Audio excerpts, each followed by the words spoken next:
ओम श्री साई राम। बाबा के दिव्य चरणों में कोटि कोटि प्रणाम। मैं सुहासिनी छत्तीसगढ़ रायपुर से। मैं स्वामी से अपने बचपन से जुड़ी हूँ। मेरा एक दिव्य अनुभव है, ऐसे तो काफ़ी हैं बट उनमें से एक जो हमेशा मुझे याद रहता है और सरप्राइज्ड भी हूँ कि ऐसा कैसे हुआ और मुझ तक कैसे पहुँचा। वो इंसिडेंट्स में जो भी मैं आपको बताऊंगी वो सच की घटना जो मेरे साथ हुआ है, फैक्ट है।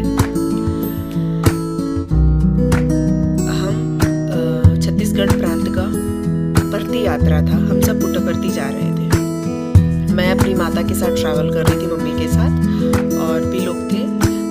और छत्तीसगढ़ के गांव से, छोटे छोटे शहरों, सब जगह से हम सब परती यात्रा के लिए निकल गए थे। हमारा रिजर्वेशन एसी बोगी में था। हम वाया विशाखापट्टनम से होते हुए परती के लिए निकल रहे थे। विशाखापट्टनम से प्रशांति एक्सप्रेस ट्रेन में हम जहाँ ट्रैवल कर रहे थे, हमारे साथ और भी एक दो जैसे स्ट्रेंजर्स मिलते हैं तो अंकल आंटी और दादा दादी भी थे हमारे साथ। उनका स्टेशन धर्मवरम, मैंने पुट्टपर्थी जाते वक्त हमारा एक स्टॉपेज आता है धर्मवरम, उससे 2-3 स्टॉपेज पहले उनका उतरने का था। तो ऐसे नॉर्मल हमारा दोस्त बातचीत हुआ कि आप कहाँ जा रहे हो। मैंने कहा कि हम पुट्टपर्थी जा रहे हैं, परती यात्रा ऐसा कुछ नॉर्मल बात। उन्होंने कहा कि ठीक है बेटा, सुबह अर्ली मॉर्निंग में मेरे को स्टेशन जैसे आता है, उनका स्टेशन मुझे नाम याद नहीं है ठीक से, पर धर्मवरम के पहले वो अर्ली मॉर्निंग में वो उतर रहे थे। तो मुझे याद था कि उनको उतारना है, तो उनको याद दिलाना है। तो वो उस मॉर्निंग में उठ चुके थे मुझसे पहले ही और बोले कि बेटा हम लोग उठ गए हैं। So this is all happens. तो मैं उनको सेंड ऑफ करी। सेंड ऑफ करने के बाद वापस जब मैं अपने मेरा साइड लोअर था, वापस जब मैं आके देखती हूँ तो मेरा पर्स नहीं है। I was so shocked.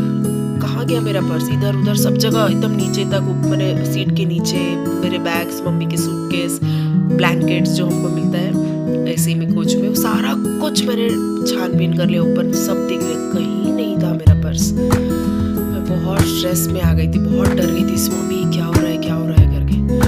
फिर मैं तुरंत टीटी के पास गई। तो टीटी ने बोला कि आपको कंप्लेन करना पड़ेगा और क्या हुआ सब बताओ मुझे। तो उनको मैं पूरा बताया कि मैं जैसे उठ के देखी तो मेरा पर्स नहीं है वहाँ, कुछ मतलब जो उसमें सारे मेरे, उस पर्स में मेरे फादर रेलवे में थे तो उसमें उनका पास भी था और कुछ एक आईडी रहता वो भी रखा था, मोस्ट इम्पॉर्टेंट, पैसे के साथ साथ आने जाने का रिजर्वेशन सब कुछ था। वो पर्स कैसे गिरा, कैसे क्या हुआ, कुछ मुझे नहीं पता, बस नहीं मिल रहा है। दिमाग में एक ही चीज़ नहीं मिल रहा। वो स्वामी मैं क्या करूँ, मैं परती यात्रा के लिए आई और ये सब क्या हो रहा है करके। मम्मी को मैंने उठाया और मैंने सब फिर बताया।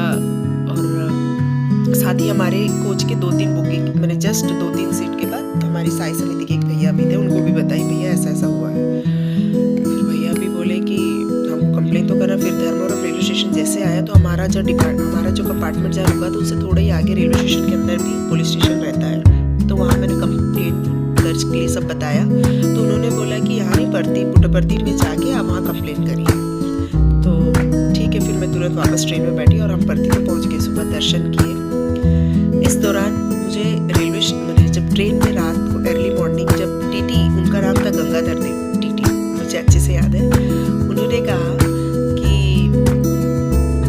आप टेंशन मत लो, शाम को मैं यही ट्रेन में वापस प्रशांति एक्सप्रेस लेके मैं वाइजाग जाऊंगा, विशाखापट्टनम, आप वापस इसी ट्रेन में आ सकते हो।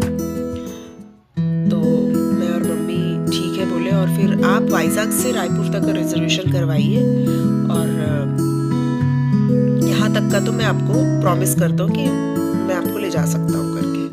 और वहाँ जो हेल्पर रहते हैं, जो बेडशीट है, सारा चीज़ें, तो वो उनको भी बताई थी ऐसा ऐसा हुआ। तो फिर हम लोग अर्ली मॉर्निंग स्वामी का दर्शन किए और मैं वहीं से रिजर्वेशन काउंटर जो रहता है वहाँ से रिजर्वेशन वाइजाग से रायपुर तक कराई। साई ब्रदर हमको हेल्प किए, पैसा दिए, क्योंकि मेरे पास ना ATM था, ना पैसा था, ना कुछ था। सारा कुछ मम्मी ने मुझे ही देख के रखा था। तो अर्ली मॉर्निंग ये सारा कुछ होने के बाद मैं तुरंत फिर शाम को जैसे हम गए धर्मवरम स्टेशन, वाइजाग प्रशांति के लिए हम रुके थे, पुट्टपर्थी रेलवे स्टेशन में हम बैठे थे। हमको गंगाधर जी ने हमको सीट भी अवेलेबल कराया। हम वाइजाग पहुँच गए। इतने में मेरे फादर को मैंने उसी टाइम में कॉल कर दिया था, डैडी ऐसा ऐसा हुआ। तो फिर मेरे फादर बोले कि मुझे कॉल आया है एक लेडी का, मेरे कॉल से पहले ही आ चुका था वो कॉल, कि मुझे एक पर्स मिला है रेलवे स्टेशन के बाहर। कहाँ? जहाँ मतलब रेलवे स्टेशन के बाहर, मतलब धर्मवरम आई थिंक, मेरे को रेलवे स्टेशन के पास कार के नीचे मिला है। और इसमें फ़ोन नंबर था और मैंने आपको कॉल किया है। आप अपना पोस्टल एड्रेस मुझे देते हैं तो मैं आपको कुरियर कर दूंगी, पोस्ट ऑफिस के थ्रू, कुरियर नहीं पोस्ट कर देती हूँ। तो और उन्होंने ये भी बोला वो लेडी कि आप मुझे रिटर्न कॉल मत करिएगा करके। मैं डैडी बोले ठीक है। फिर मेरा कॉल आता है, डैडी बोलते हैं ऐसा ऐसा, हाँ तुम्हारा पर्स गुम गया, मुझे पता चल चुका है और मुझे कॉल आया है। ऐसा कैसे हुआ? I don't know. I am so thankful to Swami. आप घर पहुंचे भी नहीं हो बट आपको तसल्ली स्वामी ने दे दिया कि तुम्हारा पर्स सेफ है। और वाकई में अगले एक हफ्ते, आई थिंक हफ्ता या 10 दिन में पोस्ट आ गया। उस पर्स में जो चीज जैसे रखा था, एक एक coin, rupees, ATM card, father का कार्ड और आने जाने का reservation, everything as it is था। I am thankful to Swami. The trust, हम जो ट्रस्ट करते हैं भगवान पर, वो बहुत इम्पोर्टेंट है। सो भगवान हर क्षण है, हर पल हमारे साथ है। अगर हम अपने आप को उतना कनेक्ट करके रखते हैं या फील करते हैं, हमको बस एक प्योर लव देना ज़रूरी है।